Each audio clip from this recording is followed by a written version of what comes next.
Hey everyone, Ken's Wilde here with Wilde Child Horsemanship, and welcome to another episode of Ask Wilde. Spotless, neither is you. Once in my life, I'm gonna see it through. You want spotless, I'll always lose.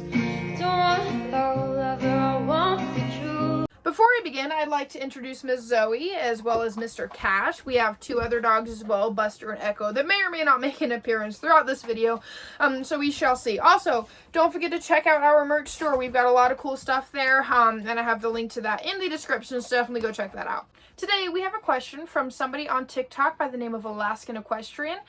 Their question is, where did you learn to train? I want to start training with positive reinforcement, but don't know where to start.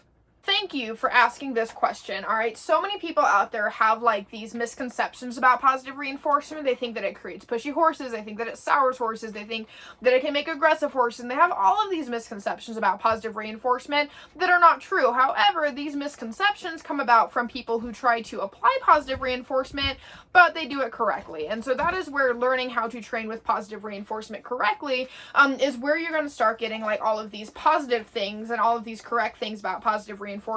And you're going to start stepping away from those accusations that come with training in this manner. So thank you for asking this question. In this video, I'm going to give you a bunch of different resources and ways that you can get started on learning positive reinforcement. To answer the first part of the question, where did I learn to train? So a bit of a backstory on myself. I started in the equine industry when I was like super little. Like I don't remember a life outside of horses, and I actually started in the English world, and then I switched to the Western and kind of fell in love with that a little bit more. Now, since I was young, I always knew that I wanted a career in the equine industry, and then I decided that I wanted to start training horses because I would see these trainers come and work with horses, and they would make like a complete transformation. Now, funny story, when I went to actually start like trying to intern under people and like brainstorm ideas for starting my own business later on in life, I wanted to name it Bits and Spurs, and I find that quite funny because it kind of shows a development in my horsemanship, because I went from being like this super traditional equestrian to somebody who now talks about science-based horsemanship and positive reinforcement, all that fun stuff. So cute little thing right there. But anyway, so I interned underneath like a cutting horse trainer. I interned with somebody who specializes in like Mustangs and colt starting, and I also did a little bit in the reining world as well. And these were all like somewhat local trainers. They were, some of them did travel and do like big shows and stuff, but most of them, they just knew how to train horses for that discipline, and that was really about it. So anyway, I interned under a few different trainers, and then I kind of fell in love with all of these aggressive horses, because so many people would tell me like, oh my God, that horse is aggressive, stay away from it. And I'm over here like, well, what if I want to work with it? Like it's a hopeless lost soul. And I have a pretty tough background myself, and so I could kind of relate to these horses. And so I started working with a lot of these aggressive horses and these problem horses, and I started actually making progress with them. So I turn a horse like that into a horse like this. Now, how did I do this? I learned that traditional horsemanship was not the way to go, okay? Because oftentimes these horses were traumatized by traditional horsemanship methods, and you can't use the same methods to heal a horse who was traumatized by those methods, if that makes sense. So I started diving into the world of positive reinforcement, and I kind of really learned what it was just based off of an internet forum when I was struggling with a horse. And so I started learning about positive reinforcement, and I just became like obsessed with it. And, I started applying it with one of my horses. Her name was Delilah, and she was like a super difficult horse, super aggressive Mustang. And she's since come a very long way. But I started applying it with her, and it was like night and day. She started to finally come around, and after months of working with her, I finally started to make progress with her. So anyway, I started doing that, and then over the years, when I did eventually start my business, I started it called Bitless and Bareback Equestrian, because I was doing a lot of the bitless stuff and the bareback stuff. But when I eventually went to make it my LLC, the name changed to Wilde Child Horsemanship, because I feel like that's a little bit more suited. It's not as much of a mouthful, and overall it worked out very well. And so then as I continued to learn and continued to just experience my skills, I became a lot better, and I became very well known for working with some of the most aggressive horses in the country, because people all over the US would send me their horses that they were just at a loss of what to do with them. I did unfortunately get into an accident, so now I kind of like pick and choose the horses that I train. I don't train as many of the aggressive ones anymore. But as far as all of my experience with positive reinforcement, almost everything I know with positive reinforcement is self-taught. I learned how to ride and do all of these other things in different disciplines while working under other trainers, but as for the positive reinforcement, there were not a lot of people in my area who actually applied positive reinforcement, because again, they were stuck with this mindset that positive reinforcement was just a useless way of training and not one that should be done. So everything that I learned in regards to science-based horse training is stuff that I taught myself. So hopefully that kind of gives you a little bit of a background on myself. The next part of your question, how do you start training with positive reinforcement? You mentioned that you want to go down this route, but you just don't know where to start. And so as somebody who is pretty much self-taught with all of this, there are so many resources out there for you to discover that can start teaching you more about positive reinforcement. Some people, they never really got to have the luxury of the internet and all of these things that could teach them and educate them. So be very thankful that you do have the internet and all of these wonderful resources where you can learn about positive reinforcement. So first off, there's a lot of different creators out there who use their platforms as a main way of educating people on positive reinforcement. And so I'm going to make a list of them. There's Shauna Karish. She actually started working with sea life and marine life at SeaWorld, and then she got into the equine industry, realized that everything was based off of control, and decided that she was going to start working more with the same method she used with the wildlife, with the horses. And so she kind of brought positive reinforcement into the equine industry. There's also Milestone Equestrian, otherwise known as Shelby Dennis, and she talks a lot about compassionate horsemanship, learning theory, and she has traveled in lots of different places to discuss her method. So she's another great person to learn from.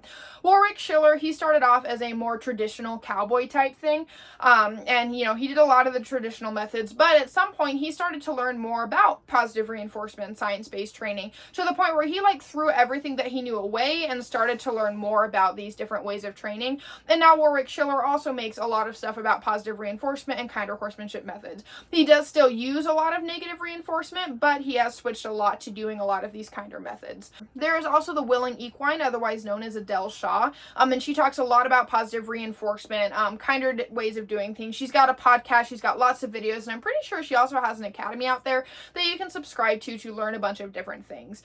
There's also Haven Horsemanship, otherwise known as Ari Krause. I may or may not be pronouncing that incorrectly, so my apologies.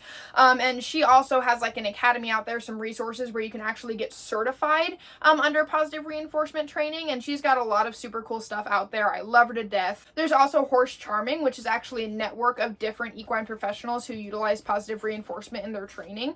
They're super duper cool people, and what you can do is you can actually pay them a fee. What they'll have you do is send in a video of you working with your horse, and then they'll critique it. They'll respond to you with hey, maybe try this instead, maybe do this instead, and bring up a bunch of different ideas for you to try and work on with your horse. This is super great, especially for people who may or may not have access to a trainer who uses positive reinforcement nearby. There's also a woman by the name of Peggy Hogan, and she is also very well versed in positive reinforcement and science-based training. She's got a lot of educational resources out there. She's got videos, she's got social medias that you can go and read on. She's got a lot out there, and I highly recommend that you go check her out as well. There's also Mustang Maddie, who specializes in working with feral horses and problem horses using positive reinforcement and science-based methods. She has also won several 100-day Mustang training challenges. As of lately, she's also been coaching people on ways that they can work on themselves and talking about how healing yourself and working on your past traumas can affect your horses. She also has an academy out there. It's called the Horse-Human Connection or something like that. And that's something that you can subscribe to, you can try to get into, and you will have lots of one-on-one training with Mustang Maddie herself. The trainers I just listed are some of the main ones that I looked into when I was starting my journey of positive reinforcement. I would read their posts, I'd read their books, I'd do all of these things. I actually got to watch some of their clinics, specifically Shauna Karish and Mustang Maddie, and I even did some speaking and some learning from Haven Horsemanship. So lots of different things there, and again, there are just a lot of resources out there for you to start learning about positive reinforcement and learning the different ways of doing things. And again, with the information at your fingertips, there are numerous trainers out there who use their platforms to educate others on these methods, such as myself. So really, if you look on YouTube, you look on TikTok, there are different avenues and things that you can do to just kind of expand your skills. Now, obviously, learning things off of the internet and reading books, that's one way to expand your education, but you also need the hands-on experience, which is another thing that can be a little bit difficult to find. As I already mentioned, there's a lot of people within the equine industry who are so against positive reinforcement, and so it can be really difficult to start getting that hands-on experience. In fact, this is one of the issues that I ran into when I was learning. I could do all of my research, I could learn all of these things, but finding somebody in my area who was actually well-versed in positive reinforcement was next to impossible. So I had to do a lot of learning on my own and learning through trial and error. However, there is this thing, it's called the International Alliance of Animal Behavior Consultants. I will put the link right here. I will also put it in the description for you guys. So anyway, there is a way that you can research trainers and consultants who have spent their life like studying equines and dogs and like all these different animals and learning about the behavior, and they oftentimes apply positive reinforcement. They focus on what's called LIMA, and this is what's least intrusive, minimally aversive.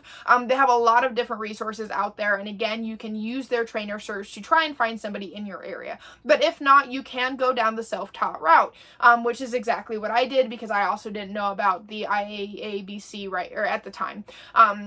So with that being said, when it comes to being self-taught, you have to watch a lot of videos. You kind of have to have a horse or horses so that you can experiment with it. And it's really just a method of trial and error. You're going to try and do it. You're going to see something that works or something that doesn't work. And sometimes you might have some sort of a mentor or somebody that you speak with personally who does know a lot about positive reinforcement. It doesn't matter where they are in the world, but you can have somebody that you speak to and be like, hey, my horse is doing this and I'm doing this and I have no idea what I'm doing wrong. So there's a lot of people that you can find that can kind of like be your mentor from afar, who usually are more than happy to speak with you about positive reinforcement. With that being said too, if you have any questions regarding positive reinforcement, I do the video coaching, as I mentioned, one of the other businesses do as well. I will do video coaching, shoot me a message and let's talk. And if you just have basic questions about positive reinforcement, horse training, equine behavior, etc., drop them in the comments or message me. That is why my Ask Wilde series exists, so that I can try and answer some of your guys' questions, answer how I might handle things, how I might do things differently, and overall just talk about horses, because I know that there's so many questions out there and so many people aren't so willing to answer these questions because it's like, pay me first and then let's talk. So with that, again, if you have any questions or anything, feel free to shoot me a message. But again, when it comes to being self-taught with positive reinforcement, keep in mind that you are going to make mistakes. You are going to fuck up. The most important part is that you keep going, okay? And another thing with being self-taught, even if you're not self-taught and you're learning from other people, you're going to face a lot of backlash from the equestrian community for using positive reinforcement. I hate to say it, but it's true. You might have barn owners dislike you because you do it. You're gonna have trainers, you're gonna have people on the internet, like you're gonna have friends, like people who just all of a sudden hate you because you're using positive reinforcement. And I really hate to say that, but it's true. The equine industry is like super fucking harsh, and like it's kind of like a game of who can fuck who over first, forgive my language. So keep that in mind too. You will face a lot of criticism and a lot of people who think you should be doing things differently. My advice to you on that: just keep going, keep doing your thing. It doesn't matter what their advice is. It doesn't matter what they think of you. At the end of the day, you need to do what's best for you and your horse. And if you think that using positive reinforcement is going to make a difference, which newsflash, it can make a difference with any horse that you work with, then keep doing you. Keep learning, keep expanding your knowledge, and keep experimenting. Keep, applying these things with your horse. Try and use positive reinforcement in a bunch of different avenues. And over time, you will continue to gain experience. The biggest thing, I started the journey of learning positive reinforcement nearly 8 years ago with my first horse. Her name was Glory. And that's when I started my journey. And now I apply positive reinforcement in my training every single day.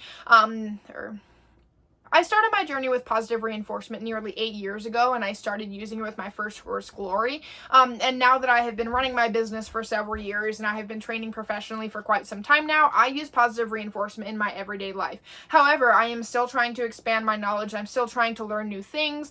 And overall, just, keep doing what's right by the horse. And as time progresses, new scientific studies come out. We learn new things, and so always try and keep up to date with what you learn, the new things out there, and always make sure that you have some sort of a scientific study to back up what you are doing, because that's another thing. You might come across people who mislead you just because they don't know any better, and people who don't know better can't always do better. So make sure that you are trying to do as much research as you can using proper sources, and just expanding your education, because at the end of the day, nobody is ever going to know everything. I don't know everything, even though I do this for a living. I don't know everything, and I'm not afraid to admit that. So keep expanding your knowledge, keep experimenting, and never be afraid to try new things. So I hope this answers your question with how to get started with positive reinforcement training. If you have any other questions, comments, or concerns, whether you are the Alaskan equestrian or you are somebody else who's just watching this, please don't hesitate to drop them in the comments. Reach out to me personally via Facebook, Instagram, email, etc., and let's get talking. Before we close off this video, don't forget to go and check out our books. I've got 3 books on the shelf, and they are all on a variety of topics relating to horses. We also have a podcast out there. It is about the life lessons horses have to teach us. And we also have a merch store, so you can go and get some cool fancy merch, sport it, send us a picture of you wearing it, and we'll give you a discount on your next purchase. With that being said, I'd like to give you all a friendly reminder that all of the pictures and videos, all of the content you see at Wilde is funded by myself. I like to do this at absolutely no cost to you guys because the world is so expensive right now, and I really just want to help make a better world for the horses we all love so much. However, if you would like to help financially support the sanctuary horses, the materials we need to make and edit these videos, I have a list of different ways that you can donate. I'm not a registered nonprofit. I'm just an LLC trying to make a living, support the animals, and help horses and humans overcome their problems while advocating for kinder, more humane horsemanship methods. With that being said, if you have not already, please hit the red subscribe button. Check us out on Facebook, Instagram, our podcast, and all of the many other things that we have available. Thank you all for watching. Stay strong, stay true, stay wild, and we'll see y'all next time.